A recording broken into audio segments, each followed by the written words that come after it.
At home, I always like grew up drawing, and my grandparents actually, we used to spend like in the summers, we used to spend like a couple of weeks there, and then they're always encouraging us to do practical stuff. I was fortunate enough for them to have like ceramic and like pottery stuff, so I got hands on with that.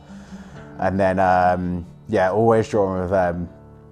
And then my parents have always been quite creative, but I think they were kind of in a generation where like they were really never like allowed to express it. And then with us, they're always like they've like obviously have a love for it, but never really like knew how to pursue that as a job. So whenever I was like, oh, I really like, that's what I'm interested in, they were like, go for it, like they do what you want to do. But then like going into school, interestingly, I've just looked at my, at Christmas, I just looked at some of my sketchbooks from then, and I couldn't believe like how like regimented it like was, and like how you had to like it was all like tick boxes. And now when I look at my practice, it's like nothing like that.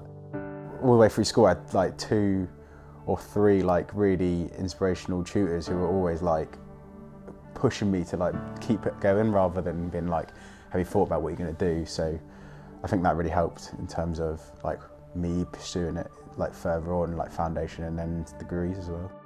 One of them was like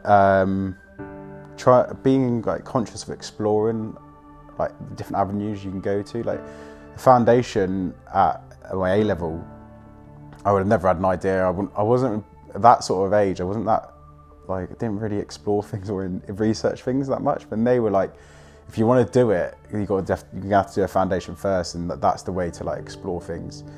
And obviously when I got there, it was like, wow, this is exactly what I want to do, and then just continued from there. The other thing was just like the importance of continually drawing and not letting that go. Like obviously I'm now like mainly a painter or a printmaker, mainly painting. But all my tutors have always said like, you practice whatever you do has got to be underpinned by drawing, and like that sort of note taking, and whatever it is, just like continually get something down, or like try and articulate what you're seeing or an idea into like pencil or a pen or whatever. From first year, well, I suppose foundation to like second year of uni, I changed. I kind of was through just general like A level and being a bit more regimented at that level, that I was very much like representational artwork and drawing accurately and painting accurately. And then I got to uni and it was more find what you love. And then so that's when I sort of was slowly shifted, and through that like the artists were recommended to me. So, but I suppose like people like Cecily Brown, Kirkeby. I mean, I feel like everyone like had a slight influence from Peter Doig at that sort of age, especially at the uni at Falmouth. There's artists who were obviously had like a slight relationship with being representational, but like a step away through like colours, or whether it was just like abstracting it a little bit. And then that was sort of my in, and then I've sort of then branched out from there to be a bit more like a bit more ambiguous, I suppose. Yeah, I think the sketchbook would show like a common theme of just always taking notes. And with my works on paper, I always see them as like reference points to the paintings.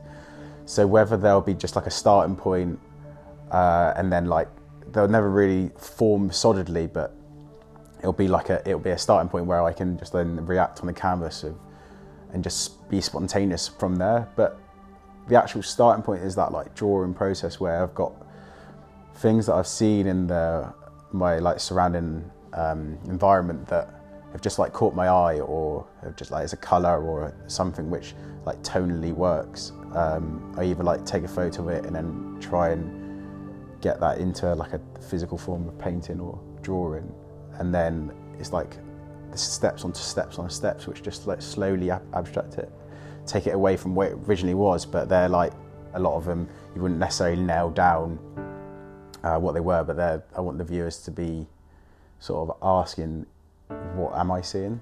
And whether there's something that you see in them that maybe I don't, and I kind of like that people see whatever they want.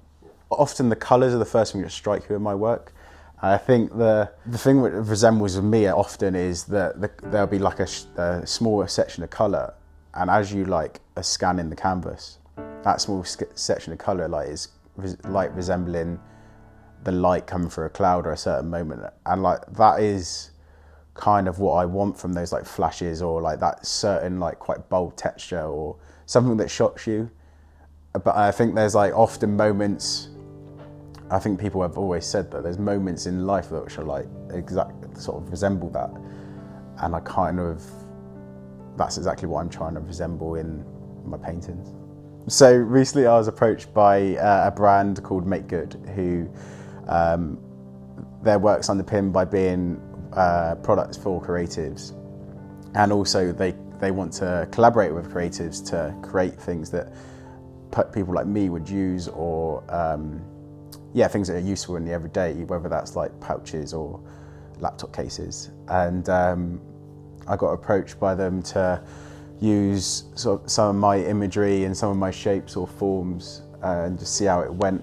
And we've ended up with a product which is a pouch, which is not really underpinned what you want to use it for. It could be for your paintbrushes, pens, or like a makeup bag.